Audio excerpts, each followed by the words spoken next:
Hey guys, and welcome back to my channel. I hope everybody is well, and today I've got quite an interesting video for you today.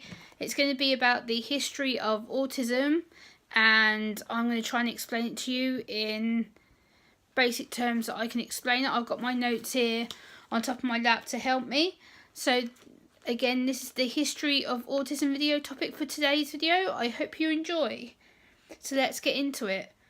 The history of autism, my in-depth version, my autistic perspective. I've also used the National Autistic Society website, which is the UK largest national autism charity.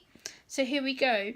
It has been more than 50 years since Leo Kanner first described classic autistic syndrome. Kanner's syndrome was brought up in 1943, which said it was the specific pattern of abnormal behaviour, also known as infantile autism. The triad of impairments in children with learning disabilities came around by Lorna Wing and Judith Gould in 1979. They examined the prevalence of autism, also described by Leo Kanner. They found a prevalence in those with an IQ under 70 of nearly 5% per 10,000 for this syndrome. However, Wing and Gould also identified a group of children, about 15 per 10,000, who had impairments of social interaction, communication, and imagination. Asperger's syndrome. 1944, Dr. Hans Asperger had recently provoked a debate about his problematic history of his evidence with regards to this syndrome. Autism Spectrum Condition, 2005. A survey by the Office of National Statistics of the mental health of children and young people in Great Britain found a prevalence rate of 0.9% for autism. Of 90 in 10,000 of these were not put into separate areas. The prevalence in adults. The Adult Psychiatric Morbidity Survey is the primary data source for monitoring trends in England's mental health. In 2007, it included for the first time had a measure of autism and found 1% of the population studied had been identified as being on the spectrum or having autism. Recent studies from other countries.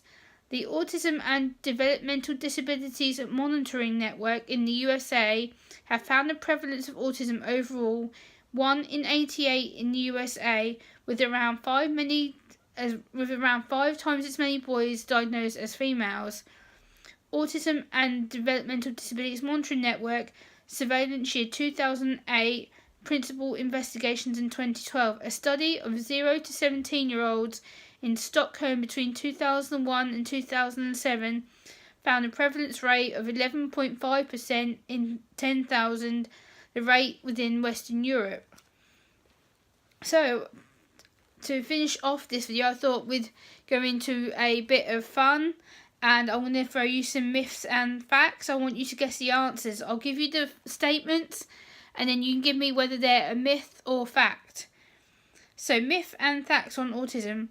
Autism affects more than 1 in every 100 people.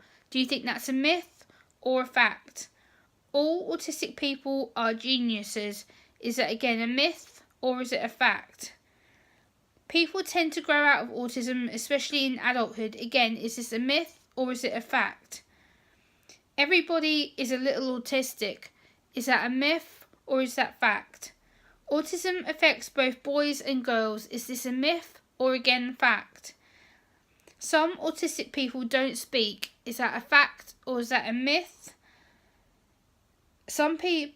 Autism is a mental health problem. Is that again a myth or is that a fact? So I'll leave you to decide them questions. Please let me know what you think in the comment section. Again, I've attached some fun things about the history of autism in some pictures at the end of this video. So please let me know you've enjoyed this information by giving me a thumbs up. Please like, comment, share and subscribe to my channel. Again, thanks for watching. Until next time, bye guys.